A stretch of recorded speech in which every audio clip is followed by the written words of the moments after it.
జై జగన్నాథ్ జీ. మేము ఈరోజు పూరి జగన్నాథ స్వామి వారి దర్శనానికి రావడం జరిగింది.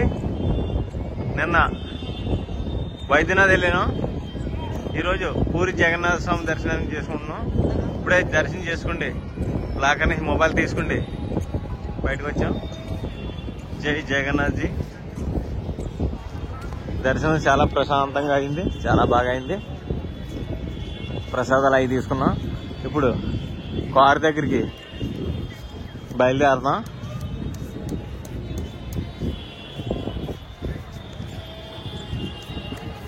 చాలా బాగుంది గార్డెన్, అదిని చూడడానికి చాలా బాగుంది. సముద్ర స్నానం చేసి ఇప్పుడే వచ్చాం. దర్శనం అయితే చాలా బాగా జరిగింది, చాలా బాగుంది.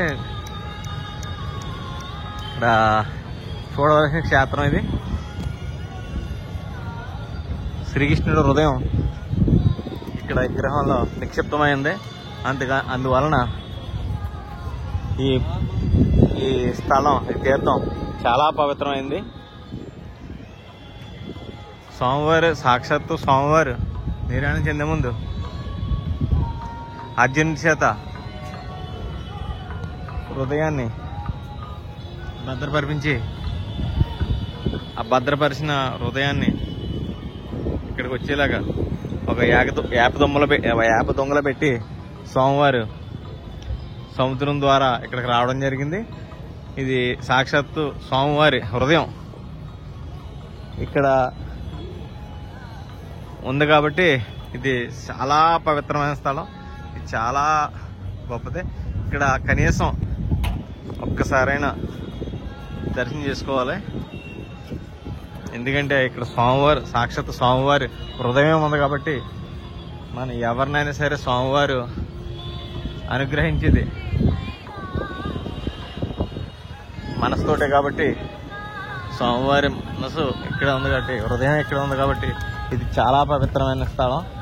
అందువలన ప్రతి ఒక్కరు కూడా ఒక్కసారైనా వచ్చి దర్శించుకోవాలని పెద్దలు చెప్తున్నారు. అదేవిధంగా ఇక్కడ స్థల పురాణం కూడా చాలా అదే చెప్తుంది.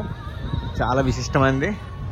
లక్షల సంవత్సరాల, వేల సంవత్సరాల నుంచి ఉందని, లక్షల సంవత్సరాల కింద నుంచి కూడా ఈ గుడి ఉందని పురాణ ఇతిహాసాలు తెలియజేస్తున్నాయి. కాబట్టి ఇలాంటి గుడి కనీసం జనంలో ఒక్కసారైనా వచ్చి చూసి తరించి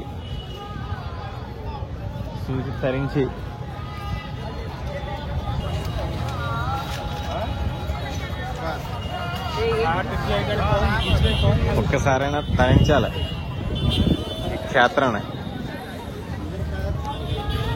ఒకసారి వచ్చి చూసి ఒక్కసారైనా జీవితంలో తరించాలి. అటువంటి పుణ్యక్షేత్రం ఇది, చాలా మంచిది, చాలా విశిష్టత ఉంది. జై జగన్నాథ్, జై పూరి జగన్నాథ్ స్వామి, జై జగన్నాథ్, జై జై జగన్నాథ్.